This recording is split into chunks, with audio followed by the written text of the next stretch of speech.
डभोई के तीर्थ क्षेत्र चाणोद की एक खबर है, जहां पर विधायक शैलेश मेहता की मौजूदगी में स्वच्छता अभियान और प्रगति पथ यात्रा समेत के कई आयोजन करवाए गए। लोक भागीदारी आधारित विकास मॉडल के प्रदर्शन और जन जागृति के लिए जिला कक्षा के 13 स्थलों का चयन किया गया है। तब चाणोद में प्रगति पथ कार्यक्रम का आयोजन हुआ था। इसी के साथ न्यू गुजरात पैटर्न के तहत चाणोद के मशहूर मल्हार राव घाट पर सड़क पर खुले घूमने वाले पशुओं के प्रवेश को रोकने 4 लाख रुपयों के खर्च पर गेट के निर्माण का कार्य, चाणोद में खुली ड्रेनेज लाइन को ढकने 2,50,000 की ग्रांट के कार्यों का खातमुहूर्त और साथ ही अन्य कई कार्यों के खातमुहूर्त विधायक शैलेश मेहता के हाथों करवाए गए।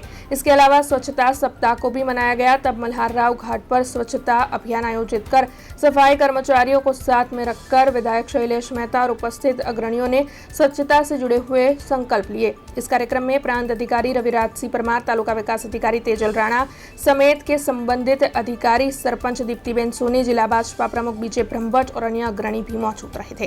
केंद्र सरकारना 12 वर्ष पूरा थया छे, प्रगति पंथ कार्यक्रम हेठळ आज डभोई तालुकाना करनाळी कुबेर मंदिर पछी अहींया चाणोदमां मल्हार घाटनी अहींया मुलाकात लेवामां आवी छे। साथे साथे घाट पासे एक गेटનું નવું નિર્માણ કરવામાં આવી રહ્યું છે, જેથી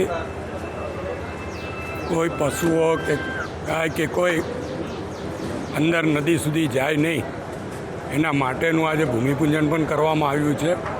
અને એની સાથે ચાણોદનો અને નર્મદાનો મહિમા દર્શાવતો લેખ પણ અહીંયા આગળ દર્શાવવામાં આવશે। આજે માનનીય વડાપ્રધાન જ્યારે 12 વર્ષ વડાપ્રધાન તરીકે પૂરા કરી રહ્યા છે અને એક ઇતિહાસ રચી રહ્યા છે, ત્યારે હું મા નર્મદા પાસે પ્રાર્થના કરું છું કે મા એમનો જે 2047 વિકસિત ભારતનો સંકલ્પ છે, એ સંકલ્પ પૂરો કરવાની એમને શક્તિ આપે, દીર્ઘાયુષ્ય આપે અને એમનું સ્વાસ્થ્ય કાયમ માટે સ્વસ્થ રાખે કે જેથી એ ભારત માતાની સેવા કરી શકે, ભારતને પરમ વૈભવ તરફ લઈ જઈ શકે અને વિકસિત ભારતનું એમનું સપના પૂરું કરી શકે।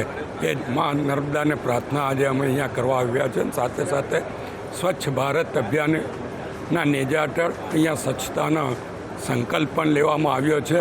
हमसे जुड़े रहने के लिए हमारे YouTube चैनल को सब्सक्राइब करें और नई वीडियो की नोटिफिकेशन के लिए बेल आइकॉन को दबाएं।